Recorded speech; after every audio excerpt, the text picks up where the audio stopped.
சின்ன பிள்ளையில படித்த கதை தான் எனக்கு ஞாபகம் வருது. என்னென்னா, இந்த ஒரு கண் பார்வை அற்றவர்கள் அப்போது யானையை பற்றி பார்த்துட்டு யானை என்ன இருக்குன்னு கேட்டால் ஒருத்தர் ஒரு பதில் சொல்லுவாங்கள்ல, அது போன்ற முயற்சி தான் நம்ம செய்யக்கூடிய எல்லா முயற்சிகளுமாக இருக்கிறது. இன்னும் நாம் வந்து என்ன செய்யவில்லை என்று சொன்னால், ஒரு மாபெரும் சதியிலிருந்து நம்மளால் வெளியிலே வர முடியல. என்ன சதி அப்படின்னு கேட்டிங்கனாக்கா, கலைஞருடைய வாழ்க்கையை யோசிச்சு பாருங்களேன். இவ்வளோ வேலை செஞ்சவர், அவர் உட்கார்ந்த மாதிரி அவரை பற்றி யோசிச்சாருன்னா அவர் எவ்வளோ நொந்து போயிருக்கணும்னு யோசிச்சு பாருங்களேன். இவ்வளோ பெரிய மாற்றத்தை உருவாக்கிய ஒரு மனிதனை இந்த சமுதாயம் எப்படி நடத்தியது, எப்படி பேசியது, எவ்வளவு இழிவாக நடத்தியது, அதை எல்லாத்தையும் தொடச்சி தூக்கி எறிஞ்சிட்டு பெரியார் சொல்லுவார்ல, பொது வாழ்க்கைக்கு வந்தால் என்ன பார்க்கக்கூடாது, மரியாதை, அந்த சுய உணர்வு அதெல்லாம் எதுவும் இருக்கக்கூடாது, எல்லாத்தையும் தூக்கி போட்டு வேலையை செஞ்சுக்கிட்டே இருக்கணும்னு.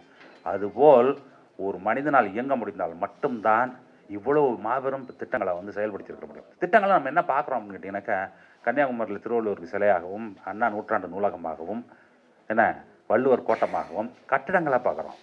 கட்டிடங்கள்லாம் என்ன தெரியுமா, அவர் செய்த காரியங்களில் ஒரு சிறு துளியிலையும் சின்ன துளி இதெல்லாம் இதெல்லாம் மாற்றங்கள் இல்லை. இதெல்லாம் வந்து வசதிகளை உருவாக்கி வைத்திருக்கிறது. ஆனால் செய்த மாற்றங்கள் இருக்குல்ல, அந்த மாற்றங்கள் தான் மிகப்பெரிய மாற்றம். ஆக நான் என்ன சொல்லுகிறேன் என்று சொன்னால், கலைஞரை புரிந்து கொள்ள வேண்டும் என்று சொன்னால் பெரியார் இல்லாமல் கலைஞரை புரிந்து கொள்ள முடியாது. இப்போ சமீபத்தில் ஒரு ரிப்போர்ட் வந்திருக்கு. என்ன ரிப்போர்ட் வந்திருக்கு அப்படின்னு கேட்டிங்கன்னா, இந்தியாவில் இருக்கக்கூடிய மாநிலங்களில் 3 வேளை உணவு சாப்பிடுவர்களுடைய எண்ணிக்கை எவ்வளோ, 3 ஸ்கொயர் மீல்ஸ் டேன்னு சொல்லுவோம். அது ஒரு கணக்கு. எப்படின்னு கேட்டிங்கன்னா, நாட்டில் வறுமை எப்படி இருக்குது, எல்லா பேரும் ஒழுங்காக சாப்பிட்றானா அப்படிங்கிறது அடிப்படையான விஷயம் சாப்பாடுங்கிறது. அப்படி பார்க்கும் பொழுது இந்தியாவில் மிக பிரமாதமாக பிரபலப்படுத்தப்பட்ட குஜராத் மாடல்னு சொல்லி பீத்துனானுங்கள்ல, அங்கு 3 வேளை உணவு சாப்பிடுவர்களுடைய எண்ணிக்கை 52 விழுக்காடு. நினச்சி பார்ப்பீங்களா? 52 பேருக்கு தான் என்ன கிடைக்குது, 3 வேளை சாப்பாடு. மகாராஷ்டிரா நம்மளோட பெரிய மாநிலம், நம்மளோட பெரிய பொருளாதாரம். அங்கே எவ்வளோ இருக்குது அப்படின்னு கேட்டிங்கன்னா, அதை விட 2% கூட இருக்குது. 3 வேளை சாப்பிடுபவர்களுடைய எண்ணிக்கை 99 விழுக்காடு இருக்கக்கூடிய மாநிலம் 2 தான். ஒன்று தமிழ்நாடு, இன்னொன்று கேரளா. தமிழ்நாடு எப்படி வந்திருக்க முடியும் 99 விழுக்காடு வந்து சாப்பிடக்கூடிய ஒரு மாநிலமாக எப்படி வந்திருக்க முடியும்னு யாராவது கேள்வி கேட்டிருக்கானா? இந்த ஊரில் எல்லாருக்கும் நல்லா இருக்கா? எல்லாருக்கும் நெல் விளையுதா? எப்படி வந்தது? எப்படி அது மாதிரி முடிஞ்சது? அதுங்கிறது தான் வந்து அவர் செய்த பெரிய மாற்றம். முதல் முறையாக 1974 தான் தமிழ்நாட்டில் இருக்கக்கூடிய அனைத்து குடும்பங்களுக்கும் குடும்ப அட்டைன்னு ஒன்று வழங்கப்படுகிறது. அதுக்கு முன்னாடி எப்படி வச்சுருந்தாங்க அப்படின்னு கேட்டிங்கன்னா, ரேஷன்னாக்க சென்னையில் சிட்டியில் இருக்கவன் தான் பசியில் இருப்பான். ஏன்னா அங்கே தான் நிலம் இல்லை, அதனால் இவங்களுக்கு தான் சாப்பாடு இருக்காதுன்னு இங்கேயும் கோயம்புத்தூரில் மட்டும்தான் கொடுப்பாங்க. மொத்தமாக 500 கடை கூட கிடையாது ரேஷன் கடை. இன்றைக்கி எத்தனை கடை இருக்குது தெரியுமா தமிழ்நாட்டில்? 35,000 கடை. 2,20,25,00,000 பேருக்கு என்ன நடக்குதுன்னு கேட்டிங்கனாக்கா, சாப்பாடு போய் சேருது. அப்போது இப்போ அவங்க என்ன சொல்கிறாங்க அப்படின்னு கேட்டிங்கன்னா, நாங்கள் தான் என்ன கொடுக்குறோம், நெல் கொடுக்குறோம், அரிசி கொடுக்குறோம், கோதுமை கொடுக்குறோம், அவன் கதை சொல்லிட்டு இருக்கான் நம்மள்ட்ட. அவன் கொடுக்குறது எப்படின்னு கேட்டிங்கன்னா, இந்த 2,20,00,000 பேரில் 1 கோடி பேருக்கு தான் கொடுக்குறாங்க. மீதி இருக்கிறதெல்லாம் யார் கொடுக்குறா? மீதி இருக்கிறதெல்லாம் நம்ம தான் கொடுத்துட்ருக்கோம். அப்போ நம்ம வருஷத்துக்கு நமக்கு ஆகக்கூடிய செலவு வந்து கிட்டத்தட்ட 13,500 கோடி ரூபாய் ஆகுது.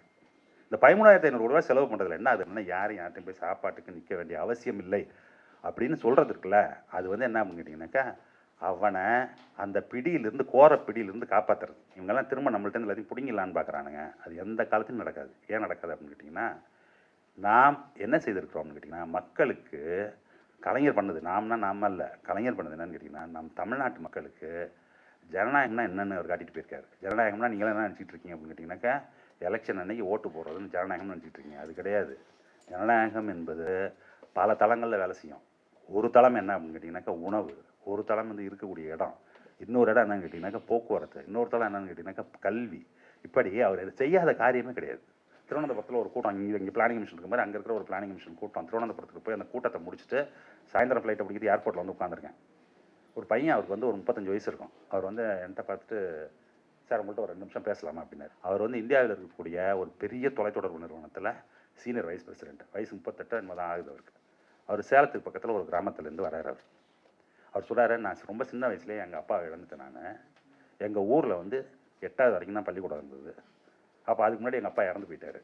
இறந்து போனதுக்கப்புறம் எங்கள் வீட்டில் எங்கள் அம்மாட்ட ஒரு எருவு மாடு இருந்தது. அந்த எருவு மாடை வச்சு பால் கறந்து ஊற்றி தான் நாங்கள்லாம் சாப்பிட்டுட்டு வாழ்ந்துட்டு இருந்தோம். அப்படி இருக்கும்போது 9வது போகணும், பக்கத்தில் இருக்க ஸ்கூலுக்கு போகணும் அப்படின்னா ஒரு நாளைக்கு 2 ரூபா வேணும் பஸ்ஸுக்கு. அந்த 2 ரூபாய் எங்கள் அம்மாவால் கொடுக்க முடியாது. அதனால் நான் என்ன பண்ணேன் அப்படின்னா, 8வது படித்து முடிச்சு எருமாடு மேய்க்க போயிட்டேன். கலைஞர் சிஎம் ஆகிறாரு, என்ன பண்ணுறாருன்னு கேட்டிங்கன்னா, ரூரல் இருக்க ஸ்டூடெண்ட்ஸுக்கு போகிறதுக்கு மாதம் 10 ரூபாய்க்கு ஒரு பஸ் பாஸ் இன்ட்ரடியூஸ் பண்ணுறாரு. இந்த அம்மா சொல்லுது, நான் 10 ரூபாய் எங்கேயாவது மேனேஜ் பண்ணி உனக்கு கொடுத்துட்றேன், நீ வந்து ஸ்கூலுக்கு போ அப்படின்னு சொல்லிட்டு அந்த 10 ரூபாயை வைத்துக்கொண்டு அவர் பள்ளிக்கூடம் சென்று ஸ்கூலை முடிக்கிறார். ஸ்கூலை முடித்து நல்ல மார்க் வாங்குறாரு. அந்த +2ல் வாங்கினதற்கு பிறகு மறுபடியும் கலைஞர் தான். என்னன்னு கேட்டிங்கன்னா, காலேஜ் அட்மிஷனுக்கு rural students first time graduates வராங்களா, அதுக்கு ஒரு ஸ்பெஷல் விண்டோ ஓப்பன் பண்ணுறாரு. அவர் அண்ணா யூனிவர்சிட்டிக்கு அப்ளை பண்ணுறாரு. அண்ணா யூனிவர்சிட்டியில் வந்து அவருக்கு சீட் கிடைக்குது. இங்கே டிகிரி முடிக்கிறார், இன்ஜினியரிங் முடிக்கிறாரு. இன்ஜினியரிங் முடித்ததுக்கு அப்புறம் இன்றைக்கு படிப்படியாக உயர்ந்து அந்த இடத்துல போய் நிற்கிறார். அவர் சொல்கிறாரு, அந்த 2 ஸ்கீம் அது இல்லைன்னா என் வாழ்க்கை என்னவா இருந்திருக்கோம் நினைக்கிறேன். நம்ம நாடு இது போல் நான் பல இடங்களில் பல கதைகளை கேட்டுக்கிட்டு இருக்கேன். சன் நியூஸ் வாட்ஸ்அப் சேனலை ஃபாலோ செய்யுங்கள். QR கோடை ஸ்கேன் செய்து சன் நியூஸோடு இணைந்திருங்கள்.